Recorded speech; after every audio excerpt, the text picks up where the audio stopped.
이번 영상에서는 유한양행이 전한 FDA 승인 소식의 내용과 의미를 누구나 이해할 수 있도록 핵심만 5분 영상으로 전달해보고자 합니다.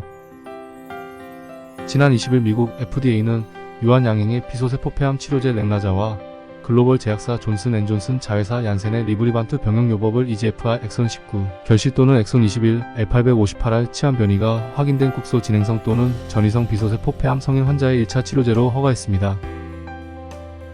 이는 국산 항암제의 사상 첫 미국 FDA 승인으로 전체 항암 치료제 시장에서 가장 큰 비중을 차지하는 폐암 치료제 분야에서 한국 제약바이오 산업 사상 첫 1조 원대 매출을 올리는 블록버스터 신약 탄생에 대한 가능성을 보여주었습니다. 렉나자는 국내 바이오 기업 오스코텍의 자회사인 제노스코가 가장 먼저 발굴했으며 2015년 유한양행에 기술 이전했습니다. 이후 유한양행은 전임 상물질을 도입한 후 물질 최적화와 공정 개발, 비임상, 임상 1상 이상 등을 진행해 가치를 높이고 2018년에는 얀센과 렉나자에 대한 국내를 제외한 글로벌 개발 및 판매 권리 계약을 체결해 12억 5,500만 달러, 대략 1조 6천억 원의 기술 이전을 시행했습니다. 그리고 지금까지 계약금 5천만 달러, 대략 700억 원과 마일스톤 1억 달러를 받았습니다. 현재 유한양행에게 남은 마일스톤은 11억 500만 달러로 하나로 1조 5천억 원이 넘는 규모이고 이는 다른 국가의 신약 허가 및 상업화 등의 옵션이 달렸으며 이번 FDA 승인으로만 6천만 달러로 대략 800억 원 규모를 수령할 예정입니다.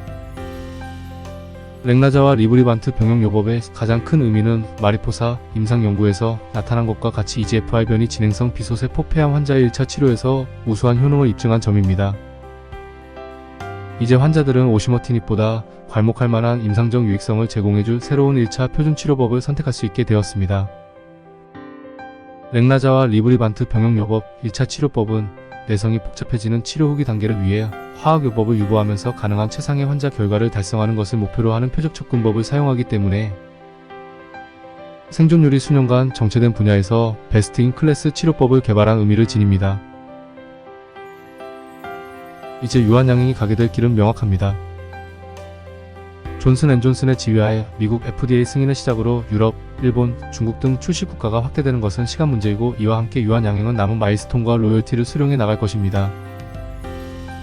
그리고 아마도 동사는 지속적으로 발생하는 현금 흐름을 통해 향후 새로운 신약 파이프라인을 강화해 나갈 것입니다. 이미 존슨앤존슨은 지난해 유럽의약품청에 1차 치료제로 승인 신청했으며 향후 유럽에서 승인될 경우 유한양행은 3천만 달러 대략 400억 원을 추가로 수령할 것으로 전망됩니다. 이뿐 아니라 올해 초 일본과 중국에도 신청이 되어 있어 유한양행의 로열티 창출 낭보는 계속적으로 들려올 것으로 생각됩니다. 게다가 놀라운 것은 상업화 이후 판매 로열티는 별도의 수익입니다. 현재 렉나자와 리브리반트의 병용요법이 2025년 최대 50억 달러의 매출을 낼 것으로 예상하고 있는 만큼 이에 따른 유한양행의 상당 금액의 판매 로열티가 기대되는 상황입니다. 앞으로 남아있는 병용요법의 주요한 이슈는 병용요법의 최종 전체 생존기간 데이터와 피하주사 제형 승인 그리고 보험급여가 있습니다. 현재까지 병용요법의 최종 전체 생존기간 데이터는 도출되지 않았으며 2025년 미국 임상종양학회에서 확인할 수 있을 것으로 생각됩니다. 또한 존슨앤존슨은 아미반타맙의 모든 적응증에 대해 피하주사 제형 출시를 위한 생물학적 제재 허가 신청서를 FDA에 제출한 바 있습니다. FDA는 2024에서 공개됐던 임상 데이터 결과를 바탕으로 우선 심사 대상으로 지정했으며 아미반타맙 피하주사 제형은 5분 투여로 주입 관련 반응이 5배 감소하는 등 낮은 부작용을 보여준 바 있습니다. 이뿐 아니라 정맥주사 제형 대비 더 긴 최종 전체 생존기간 데이터, 반응 지속기간이 관찰된 만큼 제형 승인에 대한 긍정적 평가를 기대할 수 있습니다. 하지만 병용요법은 단독요법 대비 고가인 만큼 보험급여 역시 넘어야 할 관문입니다.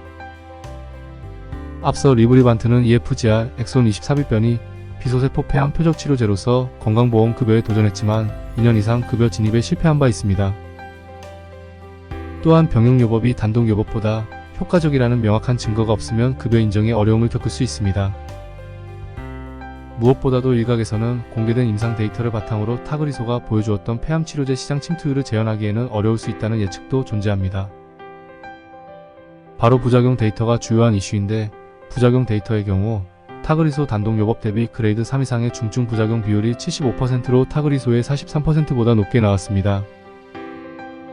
특히 정맥혈전 색전 등의 이슈가 있어 4개월간의 예방적 항응고제 투약 권고가 되고 있어 임상의 입장에서 다소간의 불안감을 안고 사용해야 하는 데이터입니다. 그러나 암 환자에서 가장 중요한 것은 장기 생존율 데이터입니다. 내년에 발표될 최종 전체 생존기간 데이터가 우수하게 나오면 보험급여 문제 및 침투율 우려는 자연스럽게 해결될 수 있습니다. 2025년 데이터가 나오기까지 이와 관련된 시장의 노이즈는 지속될 것으로 생각됩니다.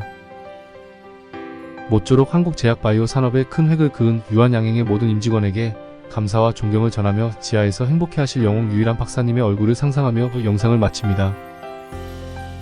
언제나 작지만 강한 나라 대한민국, 그리고 그런 대한민국의 국민임이 자랑스럽습니다.